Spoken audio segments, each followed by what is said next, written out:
Hello बच्चों, let's read out the question first.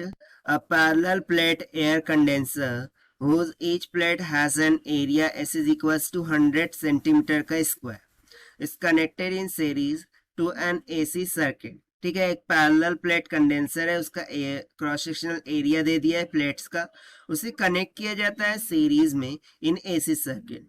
Find the electric field strength amplitude in the capacitor if the sinusoidal current amplitude in lead wire is equals to Im equals to 1.0 milliampere and the current frequency equals to omega equals to 1.6 into 10 raised to 7 per second की equal.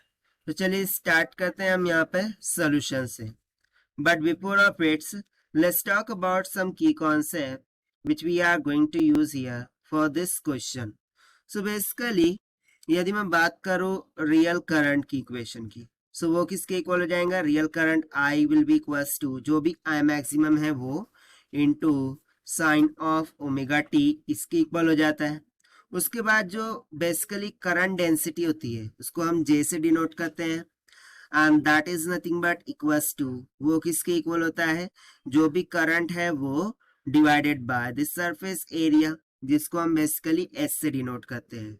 सो बस इन्हीं formulas का हम यहाँ पर use करने वाले हैं. एंड थर्ड कंसेप्ट हो जाता है जो ड्रिफ्ट करंट होता है उसकी डेंसिटी, ड्रिफ्ट करंट की डेंसिटी वो हमने सॉल्व किया था, वो किसकी इक्वल आई थी?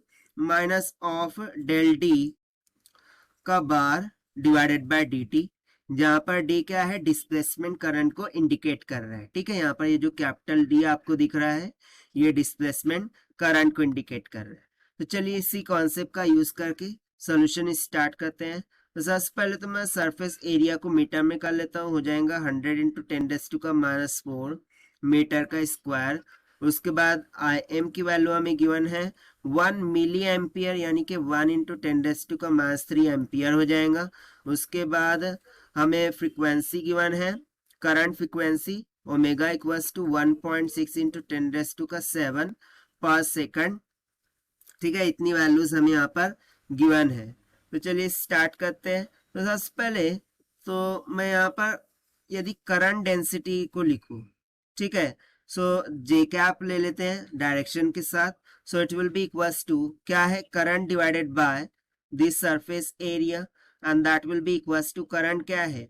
I am sine of omega का t divided by the surface area s हो जाएगा. बट जैसा कि मैंने बताया कि हमने प्रीवियसली सॉल्व किया था, ये किसके इक्वल होती है? डिस्प्लेसमेंट करंट के डेंसिटी के बराबर. बस सिर्फ इतना फर्क होता है कि वो माइनस टाइम होता है. सो यहाँ सिंपली मुझे क्या मिल जाएगा? That is displacement current density will be equals to minus of D D bar divided by del t होता है, और ये किसके इक्वल हो जाएगा? I M sine of omega t divided by S के.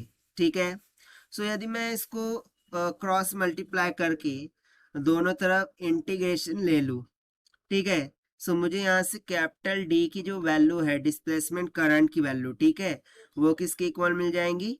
आई m cos of omega t divided by omega into S K. ठीक है, ये कैलकुलेशन पार्ट है, इसको हम डायरेक्टली यहाँ पर यूज करेंगे. सो इसके बाद हम क्या करेंगे? हमें फाइंड करना है इलेक्ट्रिक फील्ड का मैग्नीट्यूड. सो इलेक्ट्रिक फील्ड क्या होती है? जो भी डिस्प्लेसमेंट करंट है वो divided by the permittivity, that is epsilon naught. So it will be equals to displacement current क्या है हमारे पास? I m cos of omega t divided by omega into s whole divided by epsilon naught हो जाएगा. सो यहाँ से मुझे सिर्फ और सिर्फ क्या पूछ रखा है? मैग्नीट्यूड. ठीक है, सो यदि मैं मैग्नीट्यूड बोलूँ so magnitude of electric field E M मान लेंगे. ठीक है, and that will be comes out. उसमें कौन कौन सी टर्म आ जाएंगी? देखिए, आई एम आ जाएगा, एप्सिलॉन नॉट हो जाएगा और ओमेगा एस आ जाएगा. बाकी कॉस ओमेगा टी मैग्नीट्यूड में कंसिडर नहीं होगा. तो सिंपली यहाँ से आ जाएगा I M divided by epsilon not omega into S. सभी के सभी वैल्यूज गिवन है, सब्स्टिट्यूट कर देते हैं. सो 1 इंटू 10⁻³ हो गया डिवाइडेड बाय एप्सिलॉन नॉट की वैल्यू होती है 8.85 into 10⁻12 permittivity constant. Okay, omega की वैल्यू हमें गिवन है 1.6 into 10⁻⁷, multiply by surface area हमें गिवन है, okay here I am writing 100 into 10⁻⁻⁴। तो जब आप इसे सिंप्लीफाई एंड सॉल्व कर लेते हैं, सो इलेक्ट्रिक फील्ड का मैग्नीट्यूड कितना निकल के आ जाएगा, near about 7 volt per metre के इक्वल। और यही हो जाएगा हमारा required answer for this question, जो कि हमने सॉल्व कर लिया है by using the conceptual formula of current density से। So this is the required solution. I hope you understood it well. Best of luck. Thank you.